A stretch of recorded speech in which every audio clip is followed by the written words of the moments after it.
Hello students, welcome back with my another video. My name is Amir and I'm from A1 Coaching. तो students last video में हम लोग अपना third chapter कर रहे थे क्लासिफिकेशन ऑफ बिजनेस एक्टिविटीज, जिसमें मैंने ऑलरेडी 70% आपका इस चैप्टर को कंप्लीट करवा दिया था। कुछ टॉपिक बचे थे जो कि मुझे पढ़ाने थे, आज मैं उसको पढ़ाऊंगा और आज ही चैप्टर को कंप्लीट करवा दूंगा, क्योंकि कल बहुत से बच्चों का हाफ ईयरली का पेपर है, तो ताकि उनका पेपर अच्छे से हो सके, आप सब लोग अपनी प्रिपरेशन अच्छे से कर सके। तो मैं ये वीडियो इसलिए स्पेशली बना रहा हूँ आज, ताकि आप लोग देख लो और आप लोग अच्छे से जाके पेपर देख के आओ। ठीक है, तो wish you all the best आप सबके पेपर के लिए। चलो देखते हैं कि कॉमर्स क्या होता है। ठीक है, तो हम लोगों ने देखा था classification of business activities. Chapter का नाम क्या है?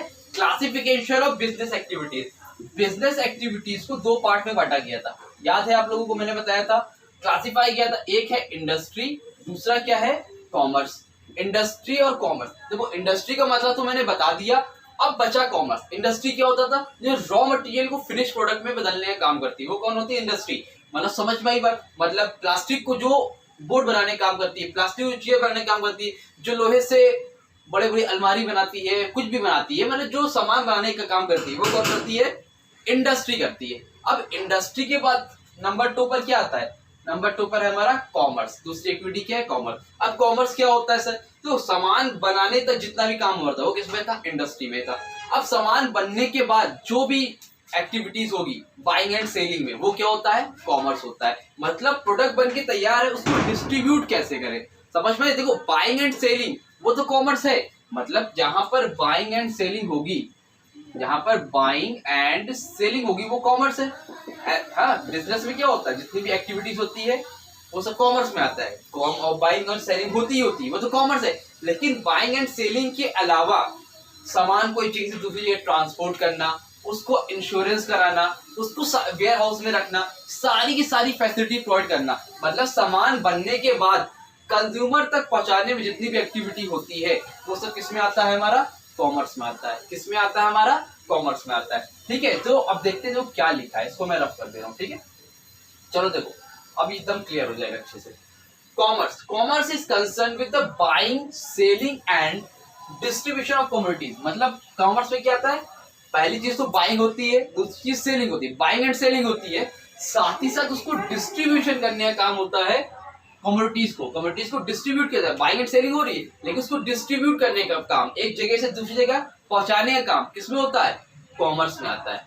It is an organise system, ये ऑर्गेनाइज सिस्टम होता है for the exchange of goods and services between the members of the business world and the rest of society. मतलब business से society तक पहुंचाने का काम किसको? गुड्स को या सर्विसेज को एक्सचेंज करने का काम कौन करता है? कॉमर्स करता है। भाई सामान बनाने तक का काम इंडस्ट्री करती है, लेकिन सामान बन जाता है तो उसको कस्टमर तक पहुंचाने का काम कौन करता है? बाइंग एंड सेलिंग में जितनी भी एक्टिविटीज होती है वो कौन करता है? कॉमर्स करता है। क्लियर हो रहा है? समझ में आ रहा है? चलो अब देखो आगे, importance of commerce. Importance of commerce का मतलब क्या होता है सर? एकदम सिंपल वर्ड में बोलूं, इंपॉर्टेंस ऑफ कॉमर्स का मतलब होता है कि कॉमर्स की क्या क्या इंपॉर्टेंस है। इंपॉर्टेंट है, ये आपका पेपर में आएगा क्वेश्चन। कॉमर्स क्या होता है? Define commerce and right the importance of commerce. चाहे 2 आए चाहे 5 आए, तो अच्छे समझ लो। कोई डाउट होगा तो कमेंट सेक्शन में, इंस्टाग्राम पे पूछ लेना। Number 1, hindrance of person. पहले हिंड्रेंस का मतलब समझो। देखो हिंड्रेंस का मतलब होता है प्रॉब्लम, रुकावटें, दिक्कतें, है ना? तो हिंड्रेंस ऑफ पर्सन, तो मतलब बहुत सी प्रॉब्लम्स आती है बिजनेस में। जब सामान की हम लोग बाइंग एंड सेलिंग करते हैं तो उसमें कस्टमर से लेकर, सामान बनने से लेकर, प्रोड्यूसर से लेकर कस्टमर तक पहुंचने में ऐसी बहुत सी प्रॉब्लम आती है बिजनेस में, जो कौन रिमूव करता है? वो कॉमर्स रिमूव करता है। कौन रिमूव करता है? कॉमर्स रिमूव करता है। कैसे करता है चलो देखते हैं क्या क्या करता है। Number 1, hindrance of person. देखो भाई सामान बन के तैयार है, ये मार्कर मेरा बन के तैयार है। अब सप्लायर को, बिजनेसमैन को, प्रोड्यूसर को समझ में नहीं आ रहा है कि उस सामान को कस्टमर तक पहुंचाए कैसे, कस्टमर तक प्रोड्यूसर सामान को पहुंचाए कैसे। इस प्रॉब्लम को रिमूव करने का काम कौन करता है? कॉमर्स करता है। कैसे करता है? By trade, with the help of trade की हेल्प से रिमूव करने का काम करता है। Commerce remove this hindrance by creating a link between producer and consumer. तो कॉमर्स क्या करता है? लिंक क्रिएट करता है। किसके बीच में? प्रोड्यूसर साहब के बीच में और हमारे कंज्यूमर जी के बीच में लिंक करने का काम करता है in commerce. Number 2, hindrance of place. Hindrance of place का मतलब देखो अब देखो सामान बन के तैयार है, पहला काम तो हिंड्रेंस ऑफ पर्सन, आदमी ढूंढ लिया भाई, पहुंचा दिया। अब जो है प्लेस, प्लेस का मतलब मान लो सामान बन के तैयार हुआ है कानपुर में, कहाँ बना है सामान? कानपुर में, पहुंचाना है लखनऊ। अब कानपुर से लखनऊ सामान कैसे जाएगा? हवा में उड़ के तो जाएगा नहीं, हाथ में लेके तो जाओगे नहीं, कैसे जाएगा? With the help of transport. तो इस प्रॉब्लम को भी जो रिमूव करता है वो ट्रांसपोर्ट करता है, और जो ट्रांसपोर्ट से आप रिमूव करते हो वो एक्टिविटी भी किस में आती है? कॉमर्स में ही आती है। तो ये रिमूव करने का काम कौन करता है? कॉमर्स करता है। कैसे करता है? Commerce remove this hindrance by holding and sorry commerce remove this hindrance with the help of transport. तो कॉमर्स रिमूव कैसे करता है इसको? With the help of transport की हेल्प से रिमूव करता है। सामान को एक जगह से दूसरी जगह पहुंचाना हो, पानी वाला जहाज, हवाई वाला जहाज, ट्रेन, बस, है ना, छोटा हाथी, ये सारी जो चीजें होती है उससे रिमूव करने का काम करता है। हिंड्रेंस ऑफ प्लेस, ये प्रॉब्लम भी सॉल्व हो गई। अब भाई हिंड्रेंस ऑफ टाइम, टाइम, अब देखो बहुत से गुड्स ऐसे होते हैं जिसकी डिमांड हमेशा नहीं होती है, टाइम पे टाइम होती है।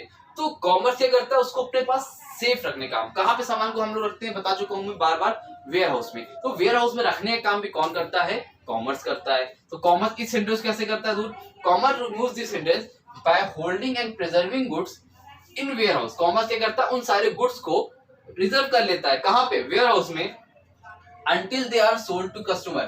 जब तक कस्टमर को वो गुड सोल्ड नहीं जाते हैं तो उसको संभाल कर रखने का काम जो वेयर हाउस में किया जाता है उसको कौन रखता है? कॉमर्स रखता है। तो कॉमर्स क्या करता है? गुड्स को खराब होने से भी बचाता है, ठीक है, with the help of ware house.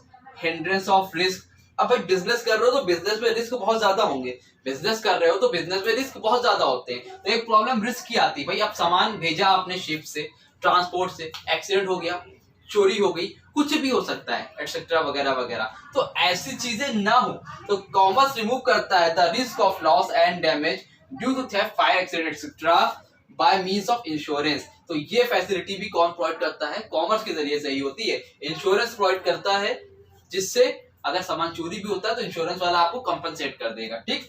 Number 5, hindrance of finance. अब भाई बिजनेस कर रहे हो तो फाइनेंस की जरूरत पड़ेगी। फाइनेंस का मतलब क्या होता है? फाइनेंस का मतलब सिंपल बोलूं तो पैसा होता है। अब पैसे कहाँ से मिलते हैं?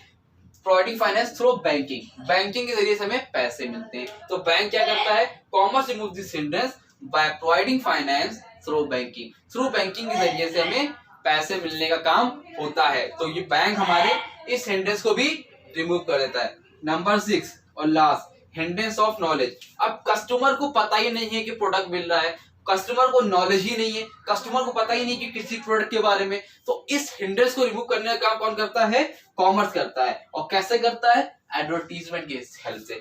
Commerce remove this hindrance through advertising. Commerce remove this hindrance through advertising, मतलब एडवर्टाइजिंग की हेल्प से कॉमर्स क्या कर रहा है? इस प्रॉब्लम को भी रिमूव करने का काम कर रहा है। समझ में आई बात? तो ये 6 इंपॉर्टेंस जो मैंने बता दी, कॉमर्स था वो भी मैंने बता दिया। जल्दी से स्क्रीनशॉट लो।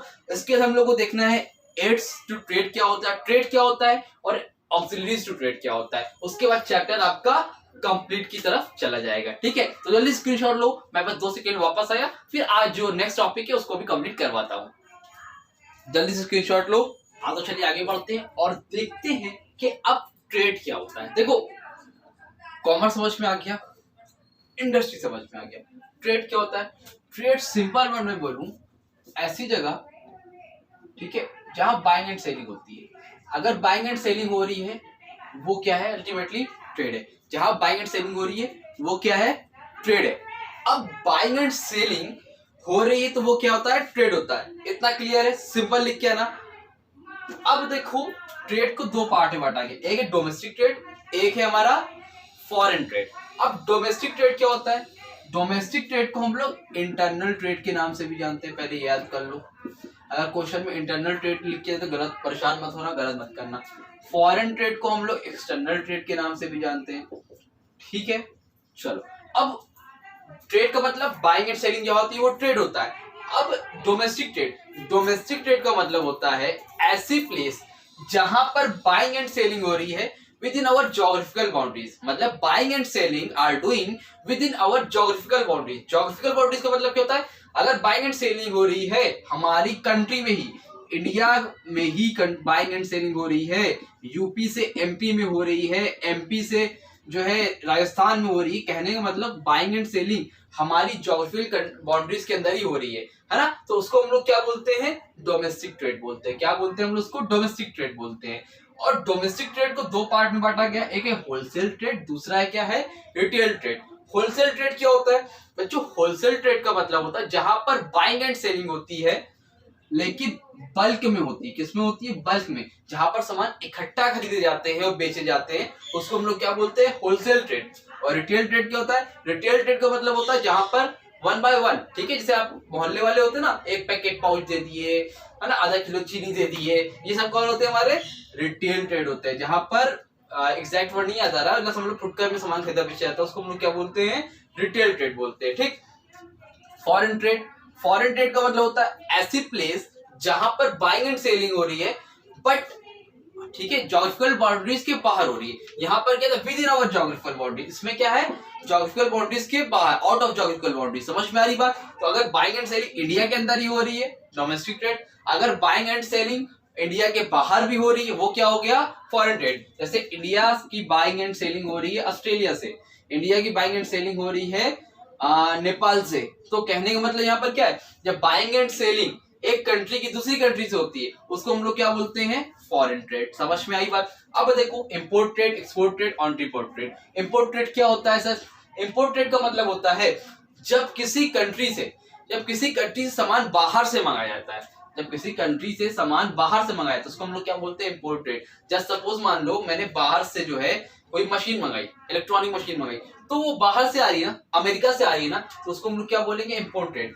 जब सामान आप अपनी कंट्री से किसी और कंट्री में भेजोगे, बेचोगे, यहाँ पे आप खरीद रहे हो, अब यहाँ पे आप भेजोगे, बेचोगे, उसको हम लोग क्या बोलेंगे, एक्सपोर्ट ट्रेड। समझ में आ रही बात। और ऑन-ट्रांसपोर्ट ट्रेड क्या होता है, ऑन-ट्रांसपोर्ट ट्रेड का मतलब होता है जब आप किसी और कंट्री से सामान मंगवाओगे अपने यहाँ, फिर अपना प्रॉफिट लोगे और फिर किसी और कंट्री को बेच दोगे, उसको हम लोग क्या बोलेंगे, ऑन-ट्रांसपोर्ट ट्रेड। जैसे मतलब मान लो आपने मान लो इराक से आपने पेट्रोल लिया, इंडिया ने इराक से पेट्रोल लिया और उसके बाद बांग्लादेश को क्या किया, बेच दिया। मतलब इराक से मान लो 100 रुपए में लिया, अपना मार्जिन लिया 120 रुपए का, इसको 120 रुपए का बेच दिया, मतलब 20 रुपए का अपना प्रॉफिट ले लिया। मतलब ऑन-ट्रांसपोर्ट ट्रेड क्या होता है, जब आप बाहर से सामान मंगाते हो, अपना प्रॉफिट लेते हो, फिर किसी और कंट्री में बेच देते हो, उसको हम लोग क्या बोलते हैं, ऑन-ट्रांसपोर्ट ट्रेड। समझ में ये बात। ये होता है हमारा ट्रेड। यहाँ तक कोई दिक्कत, कोई परेशानी हो तो पूछो,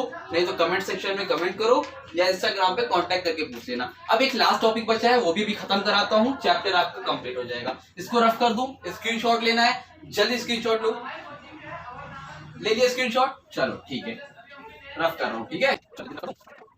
उसके बाद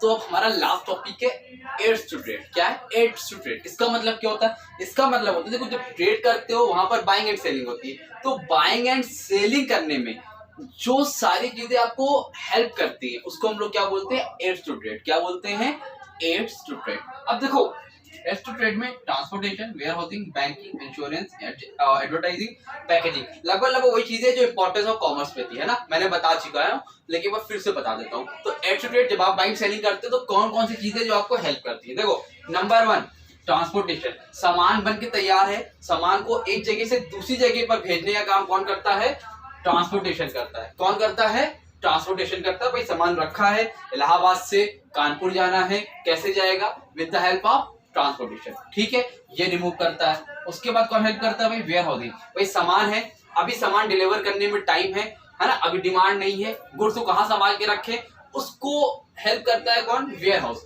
उसमें वेयर हाउस के जरिए से क्या होता है, आप सामान को अपने वेयर हाउस में सेव करके रख सकते हो, जब डिमांड होगी, जब लोग डिमांड करेंगे तो आप प्रोडक्ट को सेल कर देना, ठीक है।